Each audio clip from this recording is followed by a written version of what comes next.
C'est en mars 2004 que Sony annonce le développement d'un troisième film alors que Spider-Man 2 n'est même pas encore sorti. Cependant, ce n'est que 10 mois plus tard, en janvier 2005, que la société conclut un accord à 7 chiffres avec le scénariste Alvin Sargent.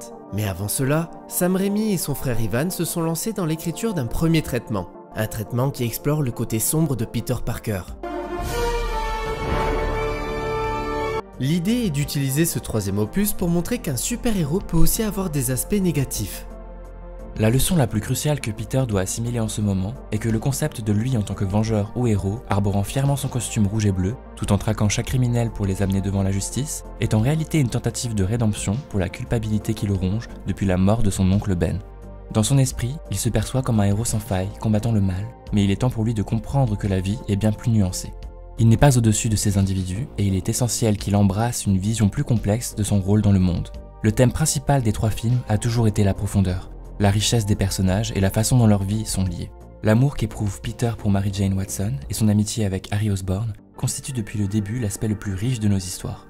Lorsque nous avons réfléchi au développement de ce 3e épisode, nous nous sommes demandé ce que ce jeune homme avait encore à apprendre et comment il pouvait évoluer. Nous l'avons placé dans des situations où il va être forcé d'affronter ses faiblesses, des obstacles que, dans les histoires précédentes, il aurait peut-être été incapable de surmonter. De cette manière, il peut soit être vaincu, soit atteindre sa pleine maturité pour devenir ce personnage héroïque capable de surmonter l'adversité. Dans ce nouveau film, la complexité, la profondeur des personnages est encore plus grande. Ils deviennent des êtres humains plus riches et peuvent accomplir davantage que dans les films précédents.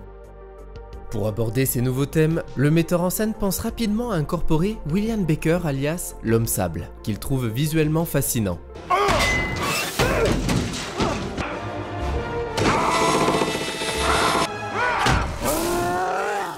Dans les comics, on apprend que William naît et grandit dans un quartier pauvre de New York. Comme son père quitte le domicile conjugal alors qu'il n'a que 3 ans, sa mère et lui vivent dans la misère. Il apprend à voler très tôt et réussit à l'école en trichant. Au lycée, c'est un excellent joueur de foot, mais il gâche ses chances de devenir joueur professionnel le jour où il accepte de l'argent pour perdre un match important. Baker fait alors partie d'une bande de racketteurs. À cette époque, il se fait appeler Fleet Marco. Il est alors arrêté et mis en prison où il passe plusieurs années. À sa libération, Baker commet plusieurs crimes et est de nouveau arrêté. En s'évadant, il se réfugie sur un site d'essai nucléaire et se trouve sur une plage lorsqu'un des réacteurs explose.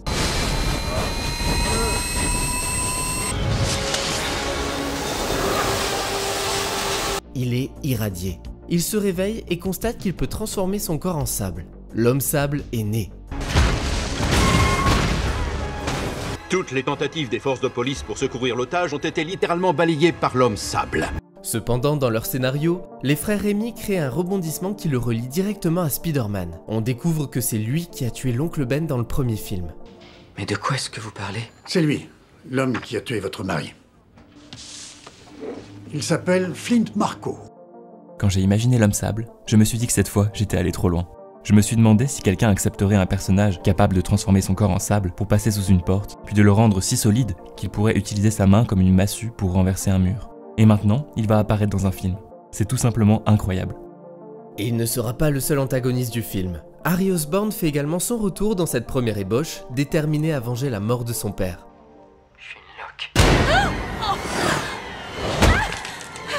Si tu veux que Peter vive, tu vas devoir me rendre un petit service. De plus, Sam Raimi envisage d'introduire un autre méchant, le Vautour, avec Ben Kingsley dans le rôle. Mais cette idée est rapidement abandonnée. Alors, le producteur Avi Arad lui suggère l'ajout de Venom, un super vilain créé par le scénariste David Michelinie et le dessinateur Todd McFarlane, qui fait sa première apparition dans le comic book The Amazing Spider-Man 252 en mai 1984. Venom est un symbiote extraterrestre ayant une forme amorphe semblable à un liquide qui survit en fusionnant avec un hôte, généralement humain. Initialement, Spider-Man porte ce symbiote sous la forme d'un costume, lui conférant de nouveaux pouvoirs et améliorant ses capacités. Toutefois, il finit par réaliser que la substance le corrompt et contrôle ses impulsions.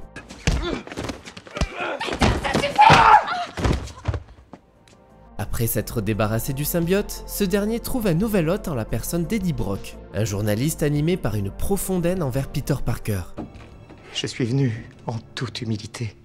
Je vous demande à genoux d'exaucer ma prière. Je veux que vous tuiez Peter Parker. Lorsqu'Eddie et le symbiote fusionnent, ils forment Venom.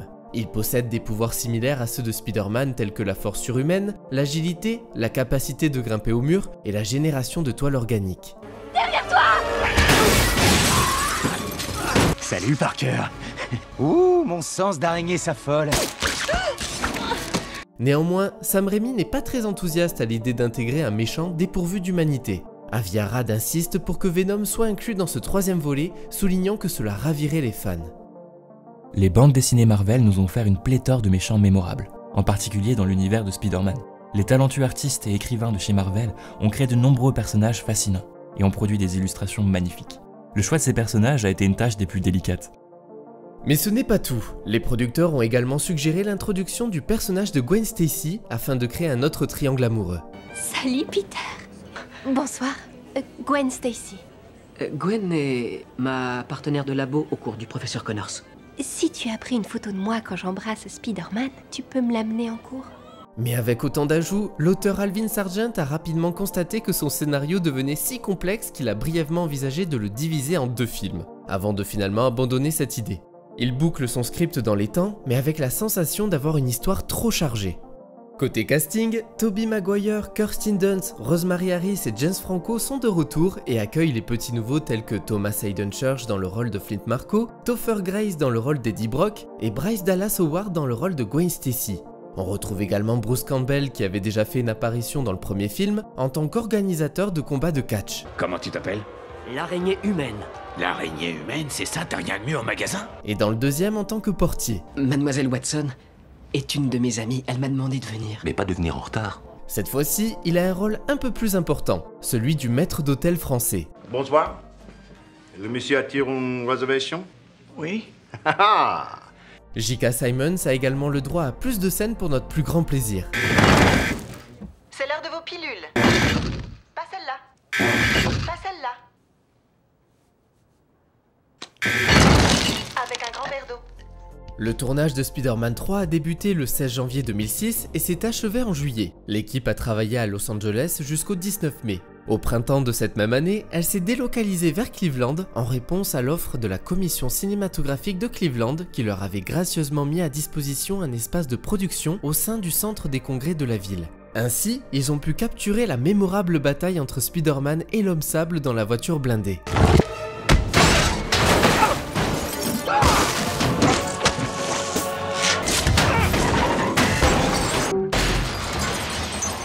Par la suite, l'équipe s'est dirigée vers Manhattan où le tournage a eu lieu dans divers lieux emblématiques. La production a été un véritable défi pour le réalisateur, qui devait souvent jongler entre plusieurs équipes pour achever son projet. Le directeur de la photographie Bill Popp a également été mis à l'épreuve car les costumes de Spider-Man version Venom et le costume du Bouffon Vert Junior étaient tous noirs lors des scènes de combat nocturnes. Quel plaisir d'enfiler à nouveau le costume de Spider-Man et de se lancer dans une nouvelle aventure. L'histoire apporte une énergie complètement nouvelle tout en restant dans la continuité de Spider-Man et Spider-Man 2. On explore de nouveaux territoires avec un personnage familier. C'est très excitant en tant qu'acteur car cela offre de toutes nouvelles possibilités. Nous voulions montrer ce qui se cachait derrière le masque de Spider-Man pour mieux comprendre ce que traverse Peter. Quand je regarde un film, j'aime m'identifier et me prendre d'affection pour les personnages. J'aime me sentir proche d'eux et ressentir ce qu'ils peuvent endurer. Peter Parker se prête très bien à ce genre d'exercice. Le public se sent naturellement très proche de lui. Le scénario explore des aspects inédits de Peter Parker et introduit de nouveaux personnages. L'histoire s'aventure sur un terrain encore inconnu, tout en apportant une nouvelle énergie et en s'inscrivant dans la continuité des 2 premiers films. Après une pause en août, des reprises ont été nécessaires car Raimi cherchait à ajouter davantage de scènes d'action. Le tournage a finalement pris fin en octobre, bien que des plans supplémentaires pour les effets spéciaux aient été réalisés pour finaliser la production un mois plus tard. En début d'année 2007, des reshoots ont été effectués pour parachever l'histoire de l'Homme-Sable, ce qui a donné naissance à 4 versions différentes du film. John Dykstra, lauréat de l'Oscar des meilleurs effets visuels pour son travail sur Spider-Man 2, a décliné l'offre de superviser les effets visuels de ce 3e volet. C'est donc son collègue Scott Stockdick qui a pris les rênes, dirigeant une équipe de 200 programmeurs au sein de Sony Pictures. Ce groupe a élaboré des programmes informatiques spécifiques qui n'existaient pas au début de la production de Spider-Man 3, créant ainsi 900 plans d'effets visuels époustouflants. Outre ses prouesses innovantes en matière d'effets spéciaux, Stockdick a collaboré avec Ian Hunter et David Sanger de New Deal Studios pour d'immenses maquettes. Cette démarche s'est avérée préférable à l'utilisation d'images générées par ordinateur, permettant ainsi de représenter les dommages causés aux bâtiments de manière réaliste et authentique sans avoir recours à des modèles numériques.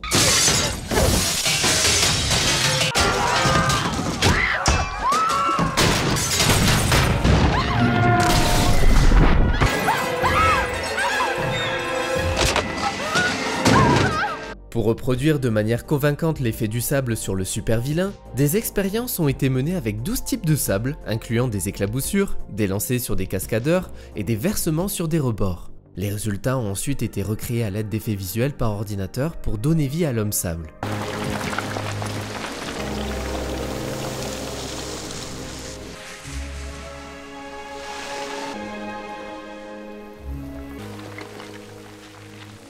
Par mesure de sécurité, du maïs broyé a été utilisé à la place de sable, compte tenu des risques potentiels pour les acteurs lors des scènes d'ensevelissement. Spider-Man 3 a dépassé au niveau ampleur et logistique tout ce que nous avons pu faire sur les 2 premiers films. Avec ce nouveau chapitre, nous voulions satisfaire l'attente du public en lui offrant une aventure encore plus exaltante que les précédentes. Sam Raimi a fixé la barre très haut pour les scènes d'action et les effets visuels impliquant l'homme sable et Venom. Leur réalisation a nécessité le travail de plus de 1000 personnes. Lors d'un combat où Spider-Man traverse la poitrine de Flint Marko, l'expert en arts martiaux Baxter Humby a remplacé Tobey Maguire pour filmer la séquence. Humby, dont la main droite a été amputée dès la naissance, a contribué à créer l'effet souhaité. La productrice Laura Ziskin a révélé que le budget consacré aux effets visuels à lui seul représentait environ 30% de plus que celui du précédent film. Pour ce qui est du costume du symbiote porté par Spider-Man dans les bandes dessinées, il a subi quelques modifications pour le film. Il est devenu une version noire du costume traditionnel. De même, le costume de Venom porté par Topher Grace a adopté ce style, conférant ainsi au symbiote un aspect organique qui semblait fusionner avec le corps du personnage. Alors, où est-ce que vous allez ? Sam Raimi a veillé à ce qu'il ne ressemble ni à une araignée, ni à une pieuvre, lui insufflant plutôt une personnalité propre. Le modèle CGI a été conçu avec de multiples composants distincts. Les animateurs se sont inspirés de grands félins tels que les lions et les guépards pour donner vie au mouvement agile de Venom. Il y avait une animation de glu rampante sur le bras de Spidey qui était basée sur l'un de nos artistes conceptuels. Il a créé une très belle œuvre d'art complexe. Les animateurs l'ont en quelque sorte pris à cœur et l'ont vraiment reproduit presque image par image. Quand on a vu le résultat, on a tous trouvé qu'il avait quelque chose de menaçant et semblable à un prédateur. Intéressé ? Lors d'une interview tenue lors de la première du film à Tokyo le 16 avril 2007, Topher a partagé ses sentiments sur le film en déclarant qu'il avait apprécié le résultat, mais qu'il exprimait un certain intérêt pour la restauration un jour des scènes supplémentaires de son rôle en tant qu'Eddie Brock et Venom. D'ailleurs, après la sortie du long métrage, les fans dévoués ont entrepris des recherches pour rassembler des scènes supprimées et des images d'archives. Ces découvertes ont révélé qu'Adrian Lester avait été initialement casté dans le rôle du Dr Wallace, un biologiste moléculaire travaillant sur un remède pour la fille de Marko. De plus, une scène alternative de la mort de Venom a été mise en lumière, montrant le symbiote tentant de se réattacher à Parker. Le célèbre compositeur Danny Elfman a pris la décision de ne pas revenir pour ce troisième opus en raison des conflits rencontrés avec le réalisateur. Elfman a ouvertement exprimé son insatisfaction quant à sa collaboration avec Raimi sur Spider-Man 2, décrivant son expérience comme misérable. Christopher Young a ensuite été annoncé comme le nouveau compositeur pour Spider-Man 3, prenant ainsi le relais pour donner une nouvelle dimension musicale à la saga.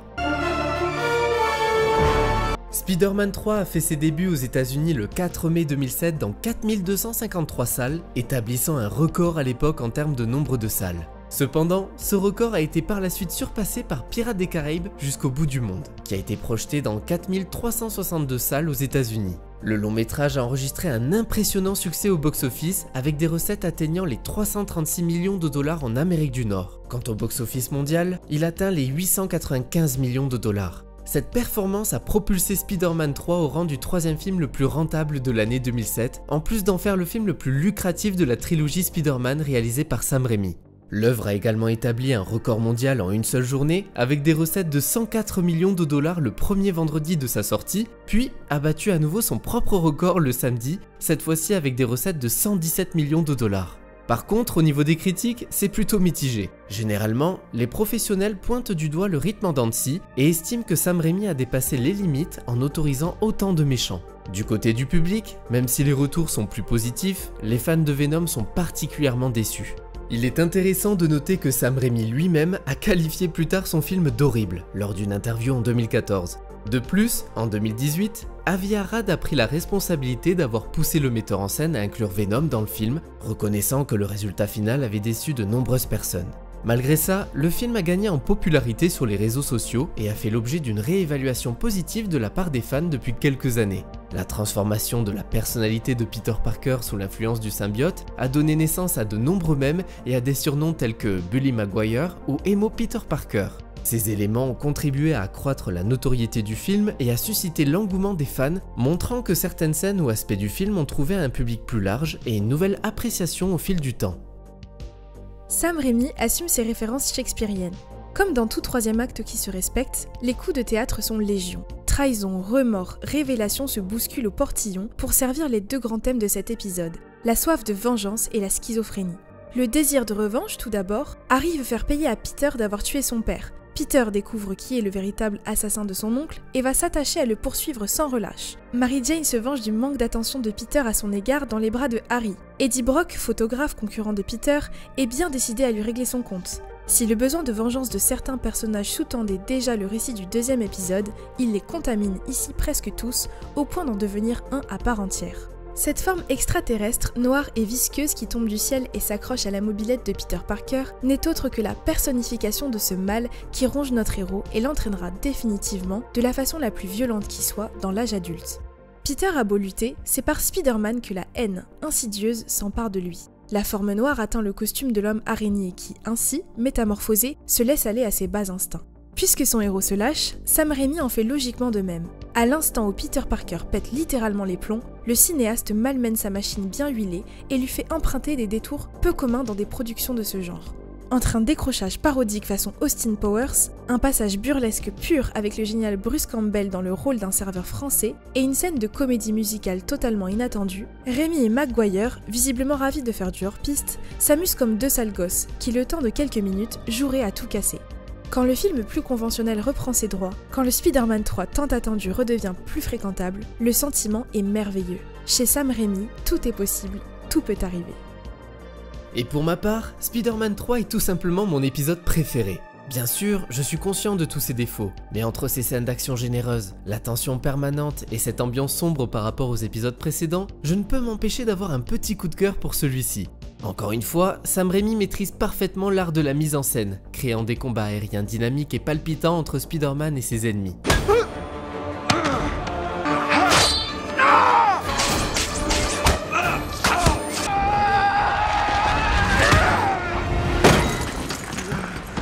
Les effets spéciaux sont également un point fort. L'évolution du costume noir de Spider-Man ainsi que la manière dont il influence le comportement de Peter Parker est rendue de manière convaincante grâce à des effets visuels de haute qualité.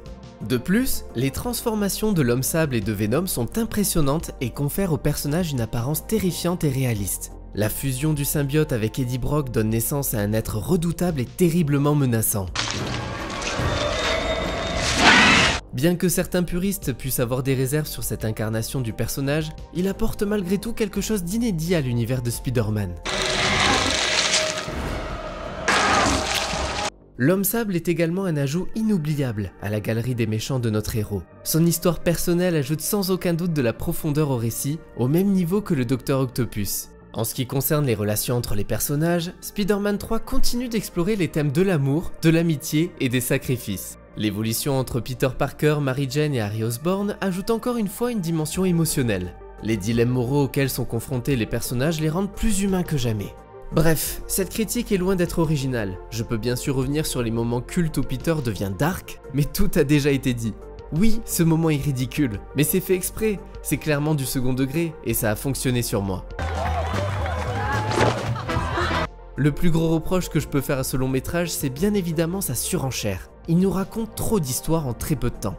Pour conclure, je dirais que Spider-Man 3 n'est pas un film parfait, mais il a au moins le mérite de tenter de nouvelles choses. Cet opus a clairement un côté plus sombre et plus adulte, tout en proposant des petites situations drôles. Il y a à boire et à manger. La recette est peut-être un peu trop riche, mais j'arrive quand même à savourer chaque moment.